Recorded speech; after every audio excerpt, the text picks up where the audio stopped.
Thank you बड़ा बाबा जी के बंदे हो गए। लेकिन क्या क्या करना पड़ रहा है इनको, अच्छे बड़े इंजीनियर थे। आज हम निकले हैं एक कहानी को जानने, एक ऐसी कहानी जो आज भी पहाड़ों में कहीं ज़िंदा है। हमें खुद नहीं पता था कि हमें क्या मिलने वाला है, बस दिल किया और हम निकल पड़े। चंडीगढ़ से निकले और धीरे धीरे शहर पीछे रह गया। थोड़ी ही देर बाद सब कुछ बदलने लगा, ठंडी हवा और मन हल्का। बस ऐसे ही राइड करते रहें। काफ़ी देर से राइड कर रहे थे, धूप काफ़ी थी और हल्की हल्की भूख भी लग रही थी। तभी एक छोटी सी जगह दिखी, वहाँ से गरम गरम मैगी की स्मेल आ रही थी। बस रुक गए, हाथ में मैगी और सामने पहाड़। उस मोमेंट में कुछ खास नहीं था, पर सब कुछ परफेक्ट लग रहा था।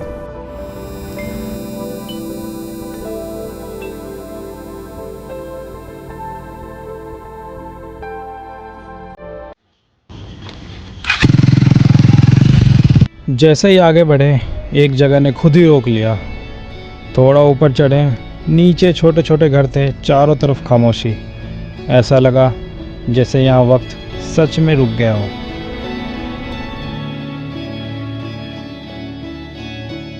फिर बस निकल पड़े उस कहानी को जानने। रास्ता धीरे धीरे बदल रहा था, कहीं फूल दिख रहे थे, कहीं छोटे छोटे घर। लोग बस अपने में लगे हुए थे, कोई जल्दी नहीं थी, कोई शोर नहीं। हम चलते रहे, आसपास देखते रहे। अजीब सी शांति थी, ऐसी जो शहर में नहीं मिलती। कभी कभी लगता है जैसे हम कहीं और आ गए हैं। देख सकते हो कितना प्यारा सा ट्रैक बनाया है इन्होंने रेलवे स्टेशन पे आने के लिए। इंडिया में बहुत ही कम ऐसे ट्रैक है जितने खूबसूरत होंगे, खास करके। और फिर रास्ता हमें ले आया बरोग रेलवे स्टेशन।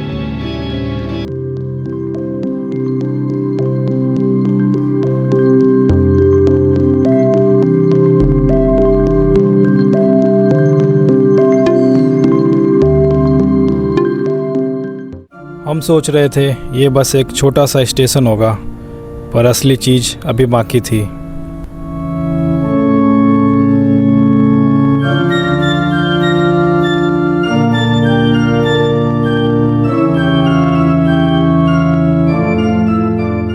हिस्ट्री सिर्फ किताबों में नहीं होती, कुछ कहानियाँ रास्तों पर लिखी होती हैं।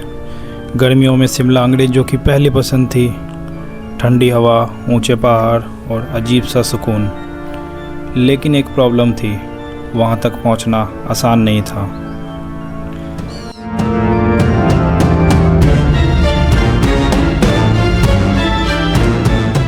टेढ़े मेढ़े रास्ते, खतरनाक चढ़ाइयाँ और हर मोड़ पे मौत का डर। तब अंग्रेज़ों ने सोचा, अगर शिमला तक जाना मुश्किल है तो रास्ता भी बदल देते हैं। और यहीं से शुरू हुई एक ज़िद, पहाड़ों के बीच से रेलवे लाइन बनाने की ज़िद। ये जो मेरे पीछे आप टनल देख रहे हो, ये अंग्रेज़ों के टाइम का बनाया हुआ टनल है। ये आज भी बिल्कुल मजबूत है, आज भी ये कुछ भी नहीं हुआ इस टनल को। आपने देखा होगा आजकल के इंजीनियर्स ने जो टनल बनाया वो गिर गए हैं, टूट गए हैं, लेकिन आज भी ये टिका हुआ है। इस जिम्मेदारी को दी गई कलोनल ब्रॉक को।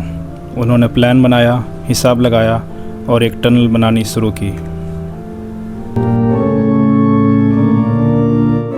लेकिन पहाड़ सिर्फ पत्थर नहीं होते, वो हर किसी को अपना रास्ता नहीं देते। कैलकुलेशन गलत हो गया, टनल दोनों एंड से कभी मिले ही नहीं, और एक गलती ने तोड़ दिया इंजीनियर का हौसला। कहते हैं शर्म और प्रेशर के बोझ में कलोनल ब्रॉग ने अपनी जान दे दी। और यहाँ के लोगों का मानना है कि उसकी आत्मा आज भी इस टनल के अंदर भटक रही है।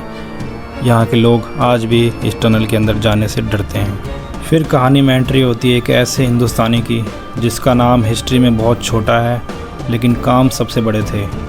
बाबा बलकू। ना कोई डिग्री, ना कोई अंग्रेजी किताब, ना कोई इंजीनियरिंग का ज्ञान, बस एक चीज़ थी, पहाड़ों को समझने का हुनर। कहते हैं वो ज़मीन को देखकर बता देते थे रास्ता कहाँ से निकलेगा। और फिर जो अंग्रेज़ नहीं कर पाए वो एक साधारण पहाड़ी ने कर दिखाया। आज जब आप कालका शिमला रेलवे स्टेशन पर चलती हुई ट्रेन देखते हो तो याद रखना, ये सिर्फ़ एक रेलवे लाइन नहीं, ये ज़िद है, एक गलती से सीखने की कहानी है। अंग्रेज़ों ने बलकू बाबा की कहानी धीरे धीरे मिटा दी और इस जगह का नाम बदलकर बरोग रख दिया। आज भी लोग इसे बरोग के नाम से जानते हैं, लेकिन जिसने असली रास्ता दिखाया उसका नाम कहीं खो गया। हिस्ट्री सिर्फ जीतने वाले नहीं लिखते, कभी कभी असली हीरो को छुपाया जाता है। अंग्रेज़ों ने नाम दिया बरोग और कहानी मिटा दी बलकू बाबा की। आज लोग स्टेशन को याद रखते हैं, लेकिन इस इंसान को भूल चुके हैं जिसने रास्ता बनाया था। तो ये थी एक इंडियन और अंग्रेज़ की कहानी। फिर ट्रेन आने में काफ़ी वक्त था और हमने सोचा स्टेशन को थोड़ा एक्सप्लोर किया जाए। यहाँ पे ट्रेन आने वाली है, 2 बजे का टाइम है ट्रेन का आने का। दोनों प्लेटफॉर्म नंबर 1 और प्लेटफॉर्म नंबर 2 पे ट्रेन आएगी। तो आप देखो यार, छोले भटूरे और ये जो यहाँ पे खाने का लग रहा है, सब कुछ साफ़ सफाई से रेडी किया गया है। और ये इस एरिया का सबसे बढ़िया रेलवे स्टेशन है। मोस्टली हम लोग जो रेलवे स्टेशन जाते हैं तो बेसिकली ट्रैवलिंग के लिए ही जाते हैं। तो आज बेसिक यहाँ पे जो ट्रैवल से ज़्यादा लोग यहाँ ये स्टेशन देखने आते हैं यहाँ पे। तो आप देखो इसका व्यू।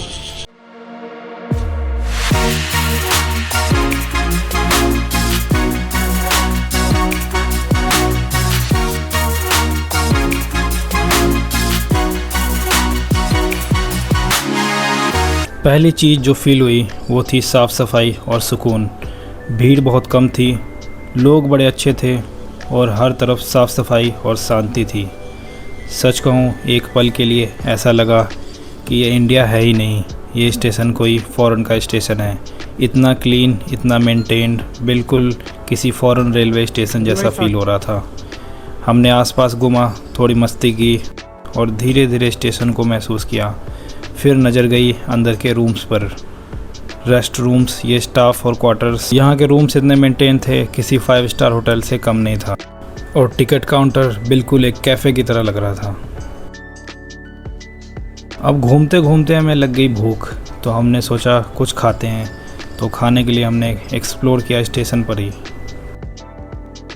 बरोग स्टेशन आया। बेसिकली हमारा काफ़ी टाइम से प्लान बन रहा था कि हम यहाँ पे घूमना है, काफ़ी सारी हमने रील भी देखी थी। तो हमने डिसाइड किया कि आज हम सैटरडे को एक बाइक राइड पे भी जाएंगे, तो ये स्टेशन भी घूम के आएंगे। तो हम आए यहाँ पे बरोग रेलवे स्टेशन। तो स्टेशन तो बहुत ही बढ़िया है, खूबसूरत है, इतना मतलब कि सब क्लीन। अभी हमने ब्रेड पकौड़े ऑर्डर करा है। मौसम भी अच्छा लग रहा है, वैसे धूप निकली हुई है लेकिन ऐसे चुभ नहीं रही, ऐसे कोई धूप, ऐसे गर्मी सी लग नहीं रही है। काफ़ी अच्छा व्यूज़ बहुत अच्छे हैं इसके सामने। और जब ट्रेन आएगी तो और हमें अच्छा लगेगा। क्या 2 बजे अभी ट्रेन आएगी। हम थोड़ा जल्दी आ गए थे क्योंकि हमें फर्स्ट टाइम था, हम देखने आ रहे थे। काफ़ी देर तक एक्सप्लोर करने के बाद फाइनली ट्रेन स्टेशन पर आती है। लोगों के चेहरे पे एक्साइटमेंट भी थी और बेचैनी भी थी।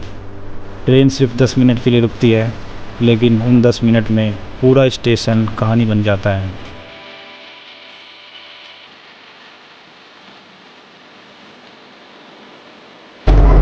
तो ट्रेन आके लग चुकी है और बिल्कुल भी शोर शराबा नहीं है, बिल्कुल भी भीड़ नहीं है, बहुत कम लोग हैं ट्रेन में। और ये देखो, ये छोटा सा बच्चा। कहाँ जा रहे हो?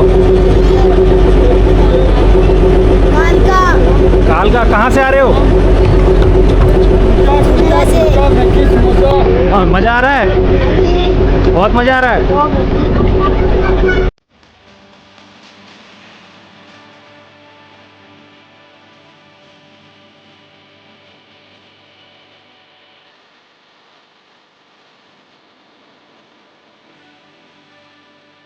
फिर धीरे धीरे वहाँ से ट्रेन निकल पड़ती है अगले सफ़र के लिए, और यहीं हमारा स्टेशन के साथ सफ़र ख़त्म होता है।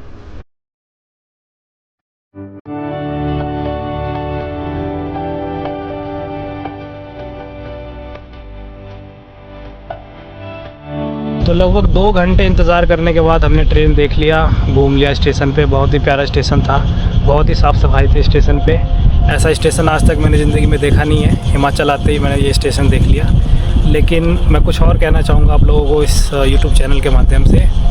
एक्चुअली ये चैनल शुरू करने के पीछे कुछ कहानियाँ हैं जो कि बारी बारी हमारे मेंबर्स आपको बताएंगे।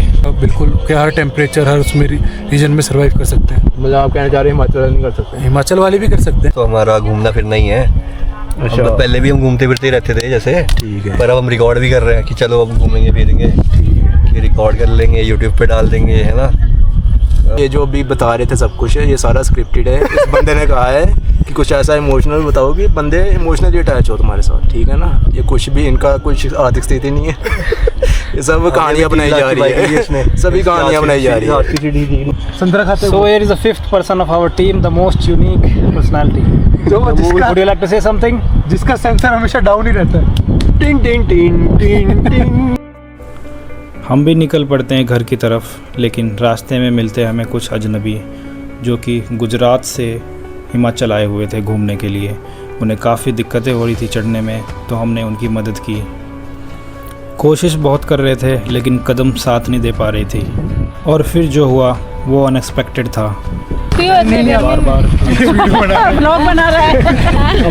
आप हाथ में जोड़ो मैम, आप क्यों इतने बड़े हो आप सारे बच्चे बहुत सपोर्टिव हो और बहुत थैंक यू बड़ा बाबा जी के बंदे हो गए सच में। आप अगर नहीं होते तो हम लोग सच्ची में भगवान, हम बिल्कुल हार मान गए थे, बहुत डर गए थे हम लोग, लेकिन हम लोग अच्छे से पहुंच गए। इतने में हमें शर्म सी आने लगी। कभी कभी सफ़र सिर्फ जगहों की नहीं होती, लोगों की भी होती है। मिलते हैं अगले वीडियो में। अगर आपको ये ब्लॉग पसंद आया हो तो कमेंट करके अपना एक्सपीरियंस ज़रूर शेयर करें।